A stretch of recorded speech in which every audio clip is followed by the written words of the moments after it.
Hey everyone, what's up? This is H from Big Planet Comics for the Planetary Pull for the week of March 11th. Before we get started, got an announcement that Dave Roman will be doing a drawing party here in the store on Saturday, March 21st from 1 to 3 p.m. Everybody come on out, bring your kids. He's going to take a big pad, do all kinds of characters, and try to make it really fun. And don't forget that location here is 7315 Baltimore Avenue, College Park, Maryland, 20740. That's March the 21st, drawing party. Come on out. This is for the Astronaut Academy and Team Boat. So this is it. If you can't see it, come on out. Now let's talk about some books this week.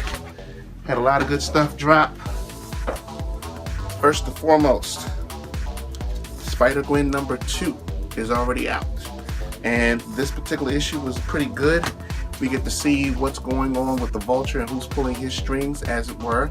We get to find out why concussions can be really bad, why Spider-Ham is showing up, and also what Daredevil is doing in service of Wilson Fisk. So make sure you pick that up.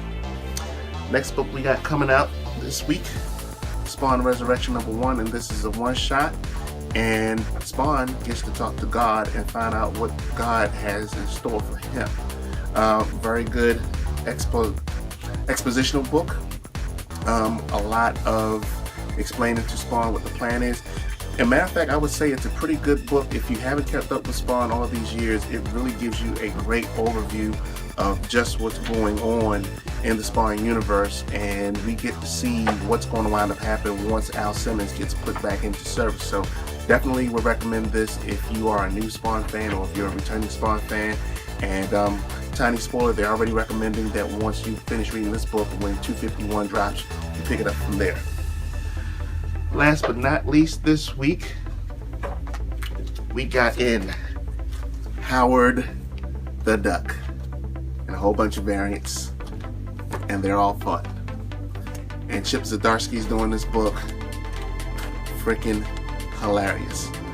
You read this book, you're going to find out why it starts and ends with Howard the Duck in jail. You get a whole bunch of cameos from Spider-Man, She-Hulk, and a couple of others.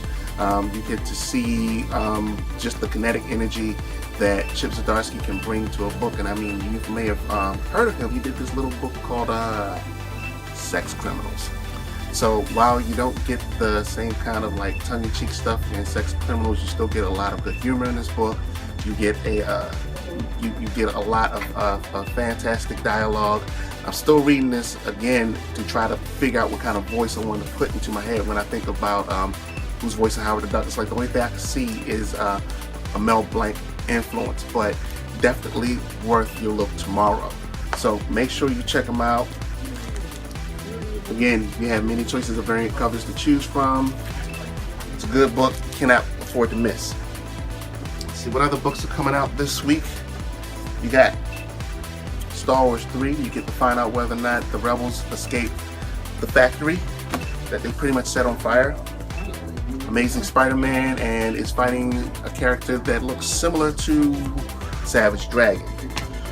We have Thor number 6. Bill and Ted's Most Excellent Return. Ms. Marvel 13. Good sleeper hit that I guarantee you should pick up if you aren't already.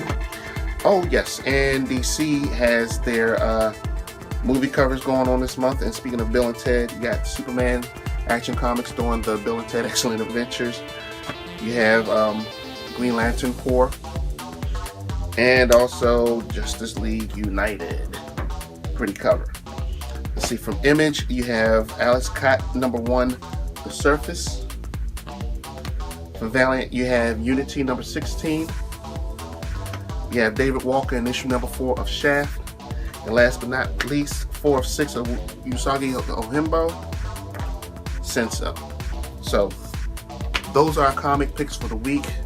Again, check out Big Planet Comics at bigplanetcomics.com. Follow them on Facebook and Twitter. You can follow me on Twitter as well. Also, you can find my work over at popcultureuncovered.com. We'll see you guys again next week.